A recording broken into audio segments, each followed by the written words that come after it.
दोस्तों अक्सर ऐसा होता है कि हम नए पौधे नर्सरी से ख़रीद कर लाते हैं, लेकिन वो घर के एनवायरनमेंट में सरवाइव नहीं कर पाते।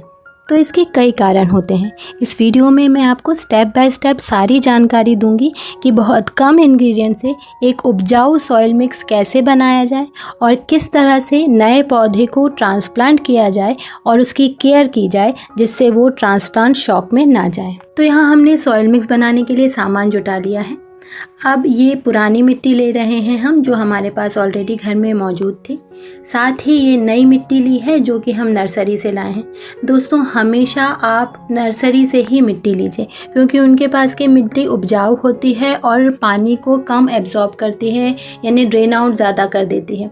क्योंकि अगर आप किसी खाली प्लॉट से या मैदान से मिट्टी निकलवा के लाते हैं तो ना हम श्योर नहीं होते, ऐसी मिट्टी में बहुत वाटर रिटेंशन कैपेसिटी होती है। तो आप चाहे कितना भी अच्छा सॉइल मिक्स बना लें, अगर मिट्टी ख़राब है ना तो पौधे आखिर में ख़राब ही हो जाते हैं, उनमें रॉटिंग आ जाती है। तो एक अच्छी मिट्टी नर्सरी से लाएं। फिर यहाँ पर हम डाल रहे हैं रेत। जितनी आपने मिट्टी ली है उसका 10 से 15% तक ही इसमें आप रेत मिलाइए। रेत मिट्टी को भुरभुरा बनाए रखने में सहायता करती है और कुछ हद तक पानी को भी रिटेन करके रखती है। अब यहाँ हम डाल रहे हैं चूरी। हाँ दोस्तों, चूरी जो कि पेवर्स लगाने में या टाइल वालों के काम में बहुत यूज़ की जाती है। चूरी एक ऐसा मटेरियल है जो कि आप सॉइल मिक्स में मिलाएंगे ना तो ये मिट्टी को ढीला बनाए रखने में बहुत मदद करता है। तो चूरी भी 10 से 15% के बीच में मिलाइए। अब यहाँ पर नेक्स्ट ऐड कर रहे हैं गोबर खाद। गोबर खाद एक नेचुरल फर्टिलाइज़र है, इसे 20 से 25% तक भी मिलाइए। ज़्यादा भी हो जाए तो पौधों को कोई नुकसान नहीं करती। साथ ही हम इसमें डाल रहे हैं नीम खली।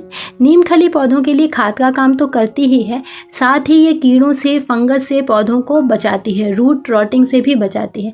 तो पुराने पैकेट से थोड़ा डाला और थोड़े नए पैकेट से डाल रहे हैं। 20 किलो की मिट्टी है तो इसमें कम से कम 4 से 5 मुट्ठियाँ भर के हमने नीम खली डाल दी है।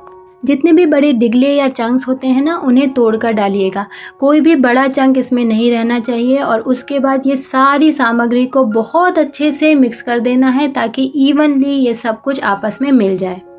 तो एक ऐसा सॉइल मिक्स तैयार हुआ है दोस्तों जो कि बहुत ही बेसिक सामग्री से, जो आसानी से मिल जाती हैं, उससे तैयार हो जाता है। मैं रेत और चूरी का स्टॉक हमेशा थोड़ी मात्रा में अपने घर में लाकर रखती हूँ। अब करेंगे नए प्लांट की रिपोर्टिंग। गमले के छेद में मैंने टूटे हुए मटके का टुकड़ा रखा। अब हम इसमें डाल रहे हैं गिट्टी। जी हाँ, कंस्ट्रक्शन में काम आने वाली गिट्टी। गिट्टी की जगह आप छोटे पत्थर, पेबल्स, टूटे हुए दिए या मटके के टुकड़े भी डाल सकते हैं, लेकिन इसकी एक थिक लेयर बिछानी बहुत ज़रूरी है। ऐसा करने से गमले में पानी की निकासी हमेशा स्मूथ बनी रहेगी। इससे पानी गमले में कभी भी नहीं रुकेगा, तो जड़ों में रॉटिंग की समस्या कभी नहीं आएगी। यहाँ पर हमने गमले को सॉइल मिक्स से आधा भर दिया है। यहाँ पर हम एक नया पौधा नर्सरी से लेकर आए हैं।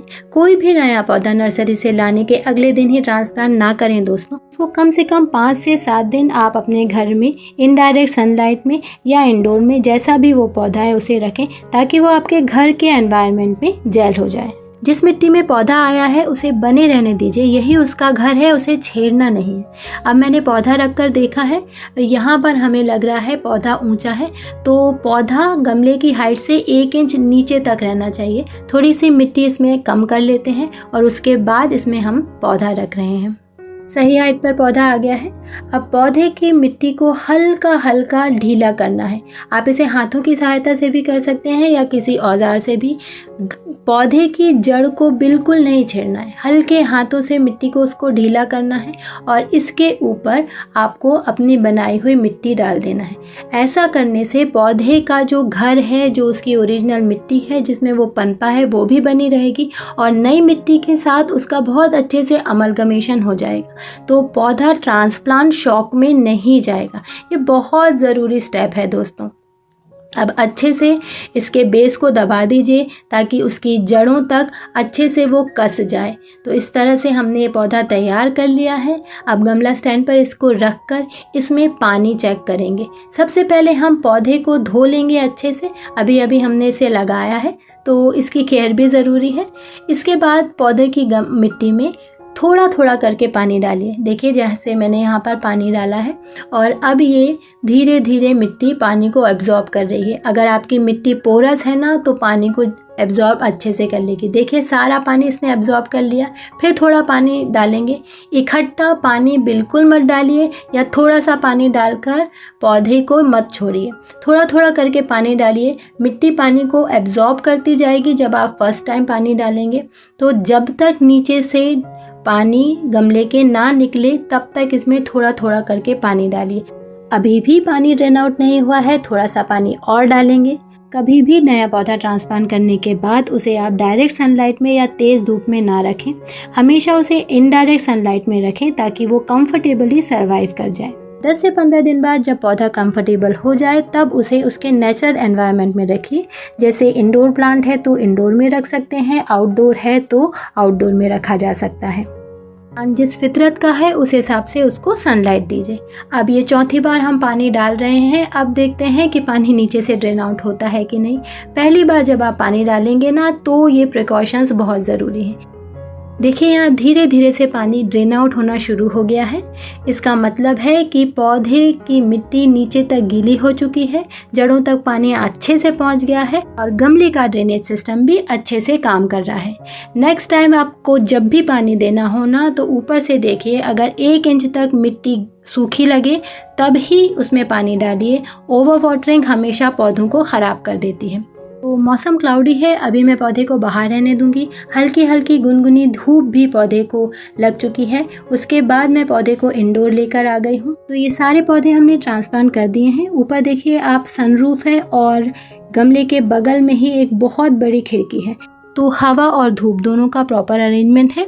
10 से 15 दिन पौधे यहाँ कंफर्टेबल हो जाएं, उसके बाद इनके प्रॉपर जगह पर इन्हें शिफ्ट कर देंगे।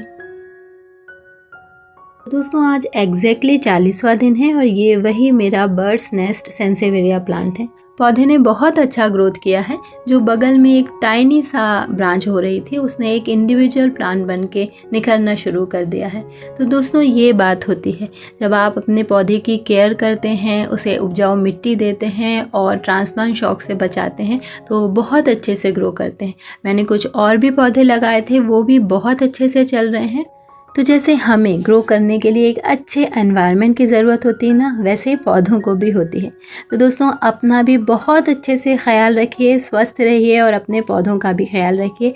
Happy gardening. वीडियो पसंद आया हो तो चैनल को सब्सक्राइब भी कर लीजिएगा, लाइक कीजिए वीडियो को और बहुत ज़्यादा शेयर कीजिए। Thanks for watching. बाय।